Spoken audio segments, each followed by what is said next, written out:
In the dim glow of crystal chandeliers at Le Chateau, New York's most exclusive restaurant, a single drop of red wine shattered the evening's fragile perfection. Alex Thompson, a 32-year-old waiter with calloused hands and weary eyes, watched in horror as the glass slipped from his tray, splashing crimson across the pristine white blouse of Elena Voss, the billionaire CEO of Voss Tech Industries. The room fell silent, forks hovering midair, as gasps rippled through the elite crowd. Alex braced for the storm, firing, humiliation, the end of his fragile lifeline. But Elena looked up, her piercing blue eyes meeting his, and said words that stunned everyone, "Thank you. I needed a reminder that life's messes are what make us human." Alex froze, his heart pounding like a drum in a silent theater. He'd been juggling trays all night, his mind elsewhere, on his 6-year-old daughter, Lily, waiting at home with a babysitter he could barely afford. His wife, Sarah, had died 2 years ago in a car accident, leaving him to navigate single parenthood amid mounting bills and a job that paid just enough to keep the lights on. Spilling wine on a woman worth billions. This was a catastrophe. He stammered, "Ma'am, I'm so sorry. I'll get you a new blouse, anything. Please, don't." Elena waved him off with a gentle smile, dabbing at the stain with a napkin as if it were nothing more than spilled coffee. "Sit down," she said, her voice steady and warm, cutting through the murmurs. The other diners exchanged shocked glances. Elena Voss was known for her ruthless boardroom tactics, the woman who'd built an empire from a garage startup, outmaneuvering tech giants and amassing a fortune that could buy islands.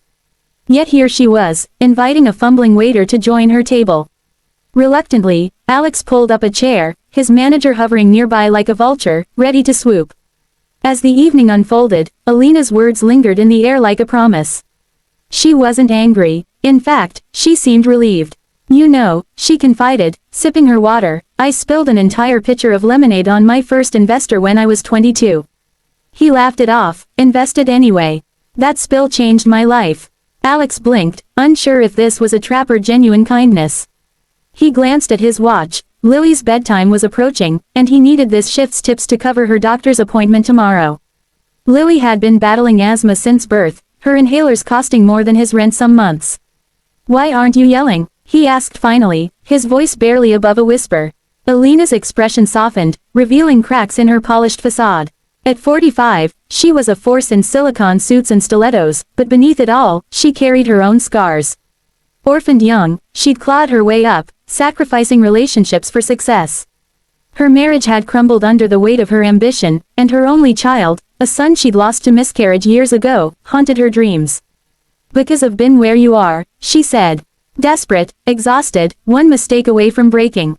"Tell me about yourself, Alex." Why the long face? Hesitant at first, Alex opened up.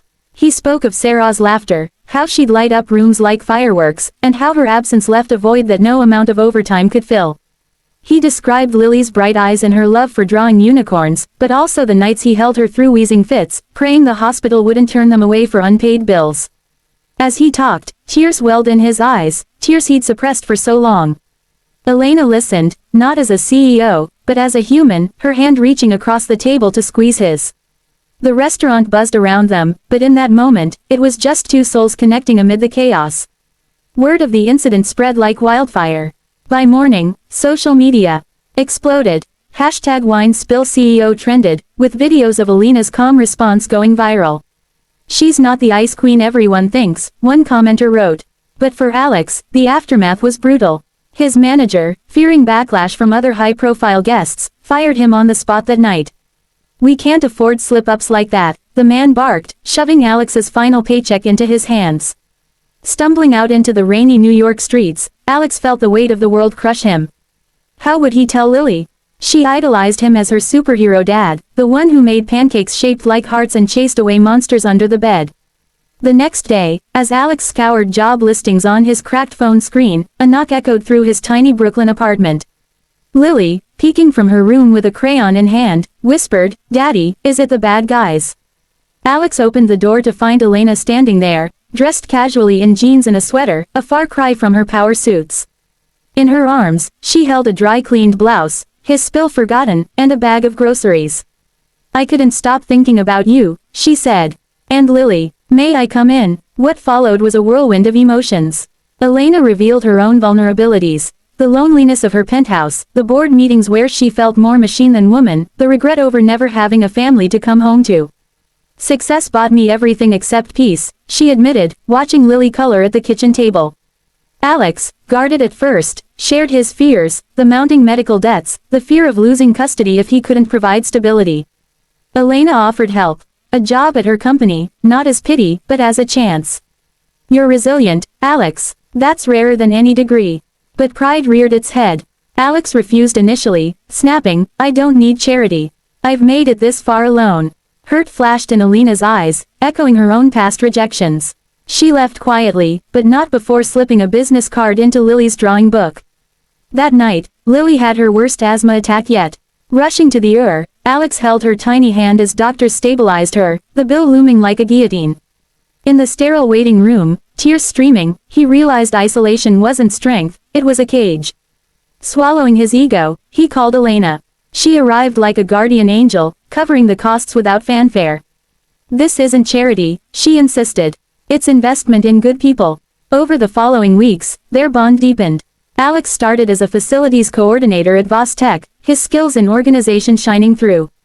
Elena mentored him, sharing stories of her climbs and falls, while he reminded her of life's simple joys, picnics in Central Park with Lily, where laughter drowned out the city's roar. Challenges persisted. Rumors swirled at work. Was Alex a gold digger? Elena faced board scrutiny for going soft. Lily's health fluctuated, testing their resolve. One pivotal night, during a company gala, Alex overheard snide comments about his lucky spill. Anger boiled, but Elena pulled him aside. Let them talk. We've both spilled more than wine, tears, dreams, chances. What matters is how we clean it up. Inspired, Alex proposed a charity initiative through Vostech, funding for single parents facing medical crises. Elena championed it, turning their story into a beacon. As months turned to a year, love blossomed unexpectedly. Not the fairy tale kind, but a deep, earned connection. Alex and Elena married in a quiet ceremony, Lily as flower girl, her drawings adorning the walls. The wine stain, it became a family joke, a symbol of serendipity. In the end, their tale wasn't about accidents or fortunes, it was about vulnerability bridging divides. Alex learned that accepting help didn't diminish his strength, it amplified it. Elena discovered that true wealth lay in hearts, not bank accounts.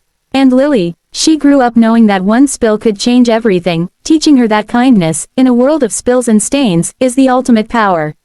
So, the next time life douses you in unexpected red, remember, it might just be the start of something beautiful.